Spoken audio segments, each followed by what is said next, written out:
Okay, so let's continue revolving regions about lines other than an axis. Today what we have is a pair of curves creating a region bound by their intersection points. But today what we're going to do is revolve about the line y equals 5.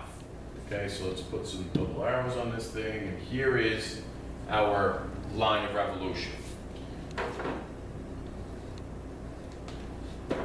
So if we take a look at what this is going to look like after being revolved, we're going to have something that looks like that.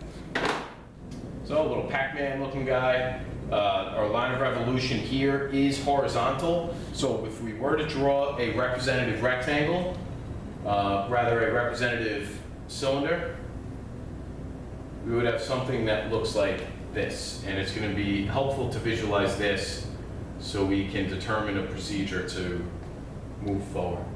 Let's color this thing in just so we can, again, see what's happening. So there's our representative cylinder that's going to happen here.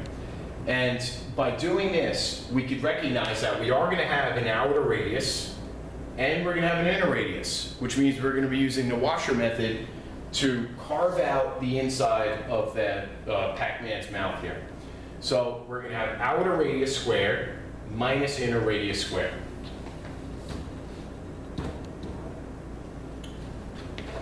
Okay, so our volume equals pi times the interval from A to B of r of x squared minus r of x squared dx is the formula that we're going to be using. The tricky part here is calculating r of x and the outer radius and the inner radius. And the important part about calculating this radius is the concept of what a radius is. The radius always starts from the middle of a cylinder, and in this case, we're going to be starting from our line of revolution. Now, a common error here would be drawing our representative rectangles for our reflection or our rotation. This is the region that we're working with, this here, not this. This is what happens after you sweep it out. So it might even be helpful to get rid of this area after you determine what kind of a method to use. So now I'm going to draw a representative rectangle for the region that's going to be revolved. And that's our region that's going to be revolved about the line y equals 4. Y equals 5.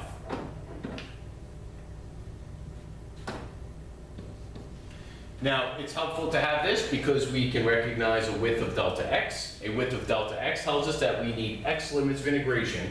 So we'll be integrating from -2 to 1. So pi times the integral from -2 to 1. Okay, now let's calculate the outer radius. The outer radius, coming from your line of revolution, will look something like this. Again, coming from your line of revolution, keep traveling until you get to your second curve. And there we go. So there's our line of revolution. Let me make that a little bigger for you to see.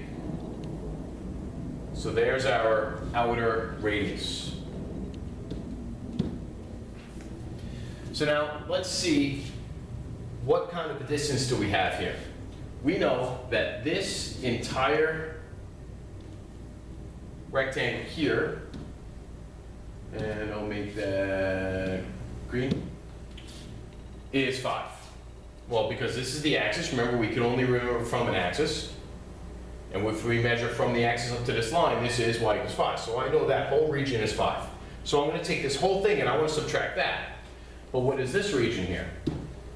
This from here to here is y. And there we go. So I want to take this minus that, leaving me with that little blue region there. So there's my radius, 5 minus y. Well, what does y equal? X squared plus 1. And don't forget, you are squaring that. Okay, now we'll have to subtract our inner radius. So let's get rid of all these rectangles here. Oops, need that. Let's get rid of these rectangles here.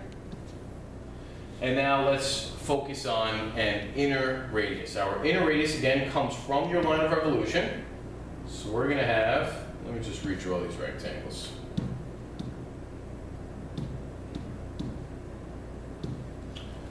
We're going to have something that looks like this. So again, from your line of revolution, there's my inner radius. And let's color that thing in a little bit. And there's our inner radius. And this is going to represent what's being carved out of the inside of the other radius. So now I know that this region here is 5. Make that green again. So from this big region of 5, I want to subtract this value, which is y. What's that? Let's see here. Paint it in. Let's paint it in red, I think that is. All right, so there's our 3 rectangles that we're going to use to generate this rectangle here. So we have the whole region of 5. We take this region of 5 and we subtract y. And after we subtract y, we end up with the blue region that we're looking to revolve. And if you can see here, the blue and the green are identical in size. So we take the 5, subtract y. What is y here? Y is negative x minus 3. So there is our inner radius. So we're going to have, group this all together and move it. Group. So minus 5 minus negative x plus 3. And don't forget, you're squaring, and we need big parentheses here, dx.